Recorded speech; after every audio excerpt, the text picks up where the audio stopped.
Alright guys, good morning again. Welcome here to my channel. To this vlog, cooking na naman ang aking ilalagay dito sa aking channel kasi yun lang ang available kong gawin ngayon. I am very busy, so I hope everyone is inspired here. Even I'm cooking, I'm still doing the will of God in my job as an ambassador of God. As many things happening around the world, I am involved that we are praying. I'm just like a warrior. But anyway, today I will cook the stir fry cabbage. Very easy, healthy, and delicious. Cabbage are healthy for us and rich in fiber and vitamins and minerals that good for our body. Plus the ingredients that I'm going to use, the onion and the sweet bell pepper. Of course, the garlic is always there. So anyway, before I proceed to my cooking, let us pray first. Dear Heavenly Father, I thank you for this wonderful day.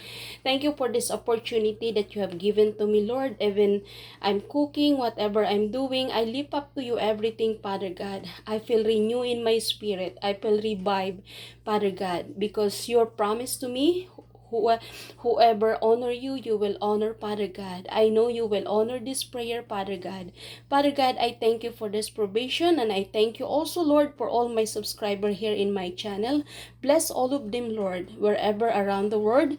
And thank you also, Jesus, for giving me this opportunity to do this, my cooking vlog, to share the word.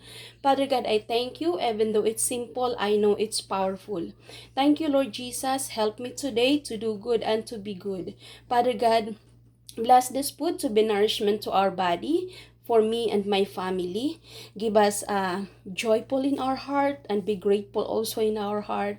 And I thank you, Lord, for everything. Philippians chapter 4, I can do all things through Christ. He gives me strength. Father God, thank you, Lord, for everything, Lord, that whatever we put into our body, that it's make nourishment to our body, and especially that when we are doing the will of God, there's a power of the prayer, Lord. Thank you, Jesus, that you're always there for me and my family and my friend. Bless all my friend in Jesus' name, amen. So, my dear friends, let us proceed to my cooking, okay? So this is very quick and easy for this afternoon. Actually, it's already dinner. So I have some vegetable, this one, and rice and chicken. So for now, I'll show you how I make the simple and delicious vegetable. Okay? Very easy lang po ang ating gagawin ngayon. Way of cooking, we saute the onion, garlic, and the rest of the spicy. This time, I didn't harvest my green onion because I'm already cooking here. But this is enough already for us. It's already a lot. And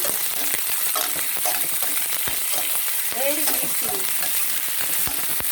Actually, my dear friend, it's not only to preparing food for our family. It's not too expensive because it's not very expensive. It's up to us the way we prepare our food, okay? Even only a simple vegetable we can enjoy to the rest of the family. Put a little bit of color like bell pepper, green pepper, red or yellow. But here in my place, we have plenty of like this, especially in my garden. I have so many, what do you call that? I have so many plants in my garden nowadays. It's ready to harvest. And I'm so thankful to the Lord that, the Lord give me lots of talent. A multiple talent and ability that I can do everything. I can do everything. Because this is the gift of God that's given to me. I am so flexible. I am the person that I am flexible wherever I'm going to go, whatever place that I'm going to go, I survive. Because one of my characteristics is a flexibility, okay? Of course, diligent. I am a diligent person. So, look at this.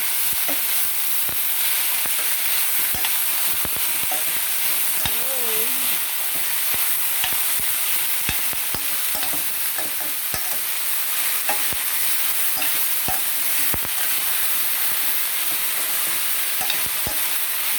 fry cabbage. Guys, stir fry cabbage, okay? Don't put water. I didn't put water. I just cook whatever water in the cabbage, because cabbage is already, it's already 75% water. Okay, so no need to put the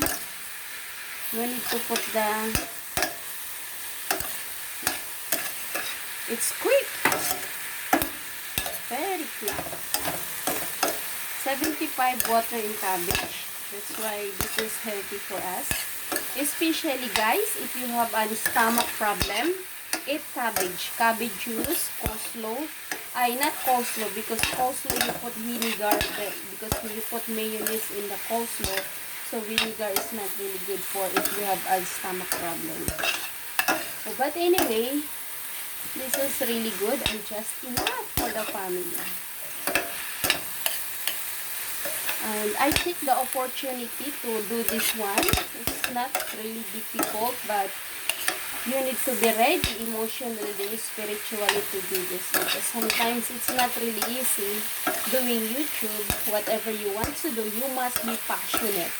Passionate in the sense that, you know, that you enjoy what you are doing, even in the terms of the midst of difficulties, the midst of calamities, or whatever is that. So that's what I'm trying to do, guys. So this is it. So guys, nakita nyo naman kung paano ko siya ginawa from the beginning of my preparation. So here we are. In 5 minutes, we have already a delicious vegetable to serve our family. I can say this kind of serving, 3 people or 4 people is already enough to eat this one. Plus you have rice, you have chicken. So this is it, guys. Very delicious to serve our family. The simple way of cooking. It's not too fancy, but it's easy and quick. So everyone can have this, even when you are in the Philippines, wherever you are part in the world, because cabbage is very flexible vegetable. You can find that anywhere in your locality of your supermarket or your wheat market.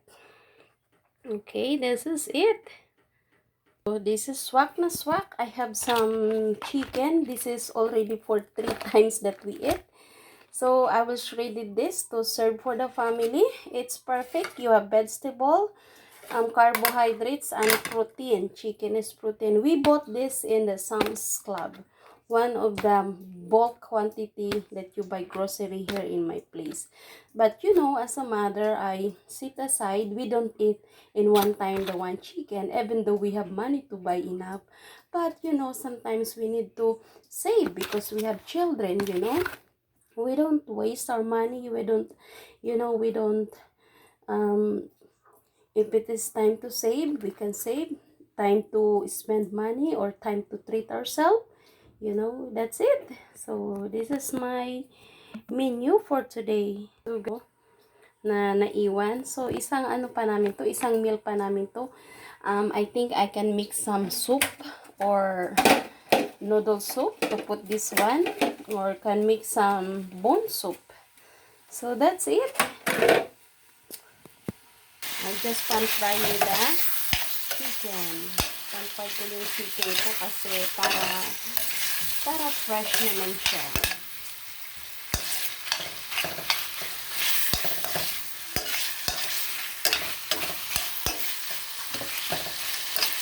Ganyan yan. Ganyan ang mga wais na mami. Siyempre. Wais na mami. Ako isang wais na mami talaga. Bata pa lang wais na talaga ako. Because the wisdom that God given to me, I use that. Because, you know, if I don't use that, the Lord will take away that from me. I don't want that to take away from me. Because I want to become more wiser and wiser woman. Especially nowadays, you must be wise, you know.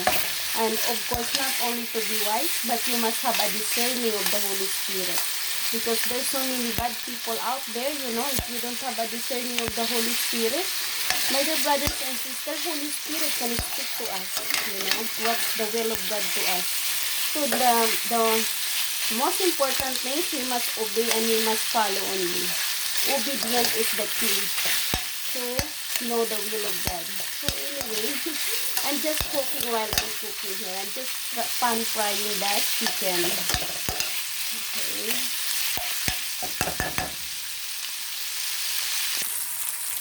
Nag-i-inhale lang ako dito. This moment, I'm already tired, but the Lord give me supernatural strength. Because whatever I do it unto the Lord. Whether I eat, I cook, I serve to my family, I'm serving also for the Lord. Because I know one day, the Lord will call me. So, I want the Lord to, I want to hear that, well done, my faithful servant. I serve my family, my children, my husband. That's my first ministry in our family ministry. I'm thankful to the Lord whatever He gives to us. So look at that. It's yummy. So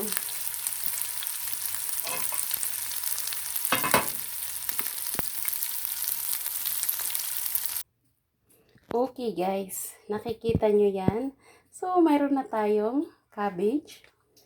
We have some chicken. Yung leftover na mga chicken na pinanfry ko.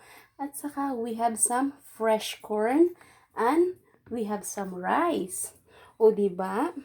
It's not too expensive to prepare the healthy food for our family. I'm just showing only this to give an idea. Guys, I hope you have my idea here and I hope you learn something here in my channel. And this is only a practical way that I can share to all of us, because not everyone has a fancy food, not everyone has everything. Even though we have those kind of things, as much as possible, I do like a simple way. Okay, because simple life is the most easiest life and not complicated. Okay, guys. So this is it for now that I can share to you, and I hope you enjoy here to my channel. If you are new this channel, and please subscribe my channel, likes and share, because sharing is caring. Okay, for those following me here, don't you worry. I will also support you. Okay. So anyway guys, thank you for watching and thank you so much, and have a wonderful meals to each and every one of us, and be happy always and eat healthy. Okay, thank you, bye for now, God bless.